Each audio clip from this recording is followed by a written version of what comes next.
বন্ধুরা সকলকে রাধে রাধে। আজ রবিবার, আমার হাজবেন্ডের আর মেয়ের তিনজনেরই ছুটি আছে। মেয়ের আজ ড্রয়িং এক্সাম আছে, বোর্ড এক্সাম, তো এর জন্য সকালে যাবে। তো আগে পুজোটা দিয়ে নিয়ে কাজ সেরে নিলাম, এদিকে চা বানিয়ে নিলাম, সাথে আমিও যাব মেয়ের সাথে, আর আমার হাজবেন্ডও যাবে। তিনজনই ওকে ছেড়ে আসবো, তারপরে আবার আমি বাড়িতে এসে রান্না করব। তো ওকে একটুখানি সিদ্ধ ভাত খাওয়াই দিয়েছিলাম। আমরা মেয়েকে ছেড়ে আসি, এসে তো কিছু খেয়ে, যেহেতু সকালে কিছু খাওয়া হয়নি, যেহেতু 8:30টার মধ্যে ঢোকার কথা ছিল, তো এর জন্য এই যে দুপুরে আজকে যেহেতু রবিবারে নিরামিষ, কেন কি কাল যেহেতু সোমবার জল ঢালতে হবে, এর জন্য আগের দিন নিরামিষ ভাত বানিয়ে নিয়েছি। আর মুড যে থাকে না, গোটা গোটা ডাল, ওই ডাল আর হলো ঢেঁকি শাক ভাজা আর পনির, এটাই দুপুরে খাবার। হাজব্যান্ডকে খাবার খেতে দিয়ে এদিকে আমি সব, ওর যেহেতু খুবই খিদে পেয়ে গেছিলো, ওই জন্য ওকে আগে, ও যেহেতু আমাকে ছাড়া খাবার খায় না, তো আজকে ওর খুবই খিদে পেয়ে গেছে। আমি বললাম তুমি খেয়ে নাও। সব জামা কাপড় ধুয়ে ঘর দুয়ার মুছে টুছে পরিষ্কার করে নিলাম। অন্যদিন ও আমার হাতে হাত মিলিয়েই, দুজনে মিলেই কাজ করি।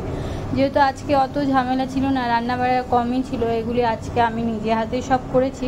তো দুপুরের খাবারে এই যে এই ডালটা বানিয়েছিলাম।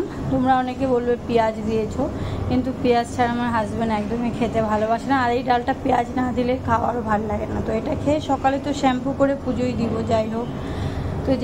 তারপরে এই যে পেঁয়াজ আর এটা দিয়ে বানিয়েছিলাম, আর ঢেঁকি শাক ভাজা। ড্রেস চেঞ্জ করে নিয়েছি, সকালে একবার স্নান করেছি যেহেতু, তো আবার একবার পরিষ্কার কাজকর্ম করে আবার পরিষ্কার হয়ে নিলাম। এই পনির দিয়ে একটু খেয়ে নিলাম, আর এই ডাল দিয়ে তোমরা অনেকটা ভাত খাওয়ার খেয়ে নিতে পারবে, এত ভালো লাগে এই ডালটা খেতে। তো আমি খাচ্ছিলাম একা একা, কেন কি মেয়ে এসে আগে ও খেয়ে নিয়েছে, কেন কি ওর আজকে পনিরের সবজি খুবই ফেভারিট, পনির খুব ভালোবাসে মেয়ে। তো ওর খাওয়ানোটা আর ভিডিওটি দেখানো হয় না। এটা রাত্রেবেলায় আবার মাশরুম খাওয়ার, দেখো আমি অন্য নাইটি পরে অবশ্যই বুঝতে পারছো। রাত্রে যে মাশরুমের তরকারি বানিয়েছি, ওটাও তোমাদের সাথে শেয়ার করা হয়নি। তো ওই মাশরুমের সবজি দিয়ে রাতের খাওয়ার কমপ্লিট করছিলাম, আর দিনে যে ডাল ছিল ওইসব আর খাইনি। খেয়ে আবার সকালে যেহেতু ভোরবেলা উঠতে হবে, এই যে দেখো খাওয়ার পরে সব এগুলি আর সবজি বাজারও আনেছিল হাজব্যান্ড, ওগুলো সব গুছিয়ে টুছিয়ে পরিষ্কার করে নিয়েছি, ফ্রিজে রেখে দিয়েছি। আর এদিকে আমি রান্নাঘরটা মুছে নিলাম। রাত্রেবেলা যদি রান্নাঘরটা পরিষ্কার করে না নেই না, আমার ঘুমই ধরে না, কেন কি এটা আমার অভ্যেস হয়ে গেছে। রাত্রে রান্নাঘর সব বাসন মাজা, যত রাত্রের কাজ সব কমপ্লিট করে রাখি। তোমরা সকলেই জানো যে আমি 9:30টার মধ্যে বের হয়ে যাই। তো এতটার মধ্যে আমি নিজের খাবার বানাবো কি হাজব্যান্ডের বানাবো কি, আর মেয়েও স্কুলে খাবার নিয়ে যাবে, এতটা টাইমের মধ্যে হয় না। নিজেদের 2-3 রকমের খাবার বানানো, আবার নিয়ে টিফিন নেওয়া, তো অনেকটা। এটা সোমবার সকালে, যাই হোক, বাবা ভোলানাথকে জল ঢেলে সুন্দর করে দুধ ঢেলে পরিষ্কার করে পুজোটা দিয়ে নিয়েছি মন থেকে। জানি না ভগবান আমাকে কতটা কৃপা করবে।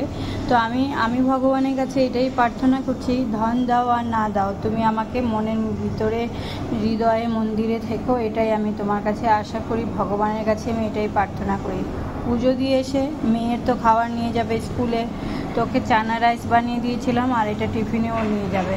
আর এই যে মশারি উঠিয়ে চাদরটা চেঞ্জ করে দিলাম, বিছিয়ে ঘর দুয়ার টিপটাপ করে দুই স্বামী স্ত্রী বেরিয়ে পড়লাম নিজেদের যুদ্ধ জীবনে। দেখো আমি এই জোকার সাজটা কেন দিয়েছি, কেন কি বৃষ্টি পড়ছিল, হাজব্যান্ডের একটা রেনকোটের প্যান্ট ছিল, ওটাই পরে নিচ্ছি, অন্তত সারাদিন তো আর ভিজে থাকা যাবে না।